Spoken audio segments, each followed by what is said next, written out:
pada intinya untuk official assessment system di sini pemerintahlah yang menghitung dan menentukan berapa besaran pajak yang harus dibayar oleh wajib pajak itu sendiri. Nah, kemudian yang kedua, self-assessment system. Kalau self-assessment system justru kebalikan dari official assessment system, di mana wajib pajak itu sendirilah yang berwenang dan bertanggung jawab untuk menghitung, memperhitungkan, menyetor, dan melaporkan sendiri pajak terutang kepada negara. Yang ketiga adalah withholding system.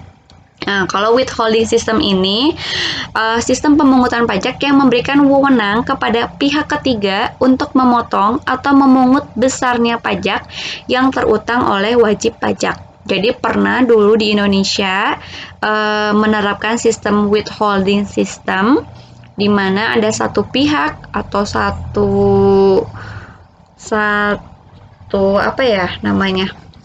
pihak yang ditunjuk oleh pemerintah untuk menentukan berapa besar pajak yang harus dibayar oleh seseorang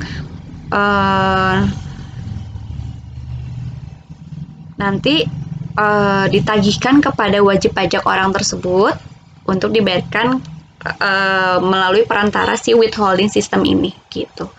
Lantas sistem pemungutan pajak yang mana yang sekarang sudah dipakai oleh Indonesia? Nah, yang kedua ya, yang self-assessment system. Jadi, sekarang warga negara Indonesia diberikan kepercayaan, diberikan wewenang untuk dapat menghitung, memperhitungkan, menyetor, dan melaporkan sendiri pajaknya ke negara, yaitu ke Dirjen Pajak. Itu terkait sistem pemungutan pajak. Selanjutnya,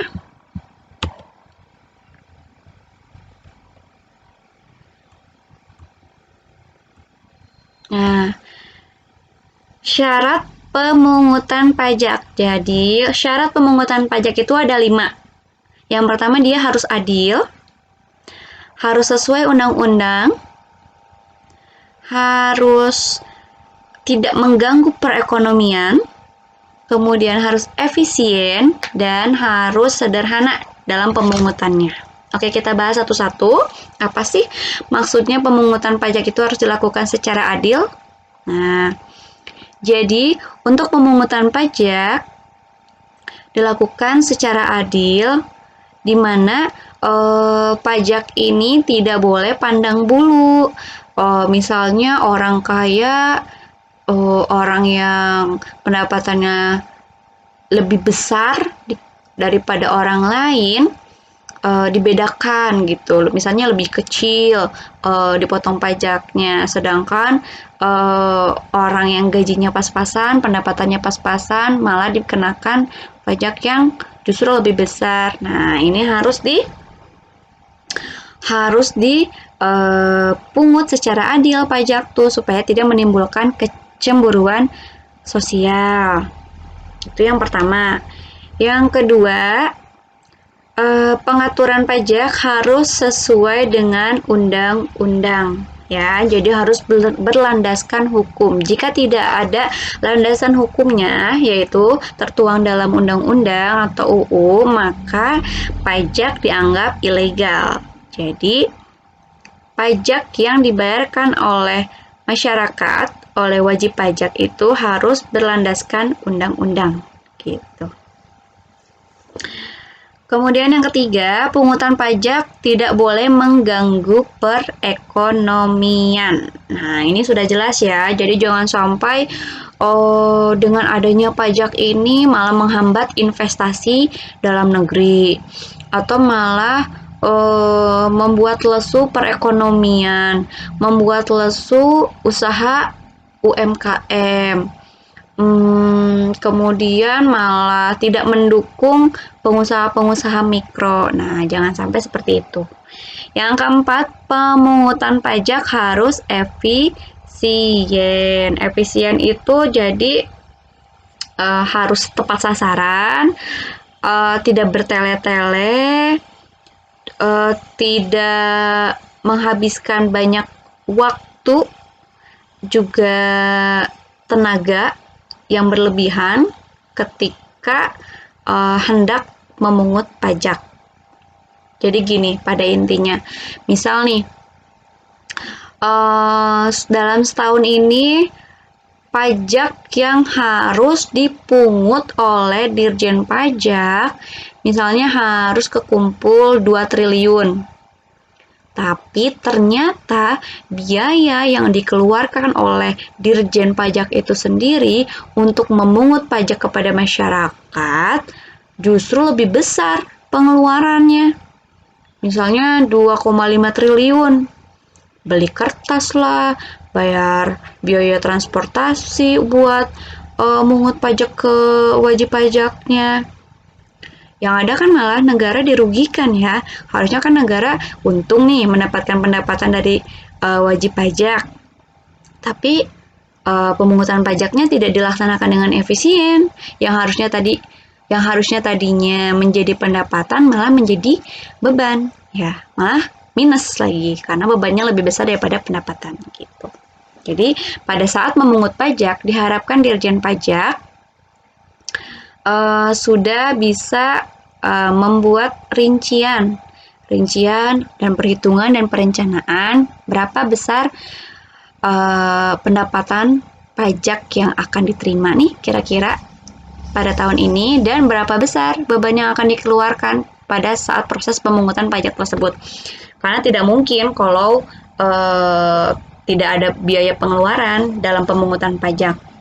Karena kan harus membayar orang-orang pajaknya, ada sarana-sarana dan prasarana yang harus dibeli juga pada saat pemungutan pajak, misal aplikasi atau koneksi internet itu kan harus dibayar seperti itu.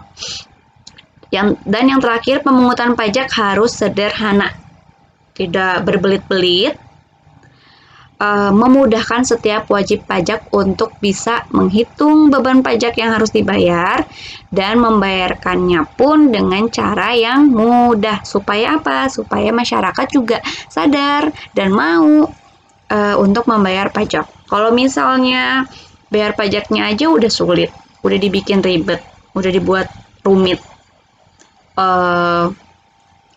Wajib pajak juga kan malas ya untuk membayar pajak. Nah, jadi PR untuk Dirjen Pajak tugasnya adalah membuat pemungutan pajak harus sederhana gitu. Nah, ini yang terakhir, bahasan terakhir terkait tarif pajak. Tarif pajak dibagi 3 nih, ada tarif pajak tetap, tarif progresif, dan tarif degresif. Apa sih itu tarif tetap? Nah, jadi tarif tetap itu berapapun jumlah dasar pengenaan pajaknya atau misalnya penghasilan yang harus dikenakan pajaknya mau berapa besar, tetap saja tarif pajaknya sama. Misal nih, di contoh tabel ini. Misal dasar pengenaan pajak atau pajak yang harus dikenakannya itu 1 juta. Tarif yang harus dibayarnya hanya 6.000. Kemudian di soal yang kedua, dasar pengenaan pajaknya 5 juta, tapi tetap saja tarif pajaknya 6.000. Yang ketiga, dasar pengenaan pajaknya 25 juta nih, tetap saja tarif pajaknya 6.000 juga.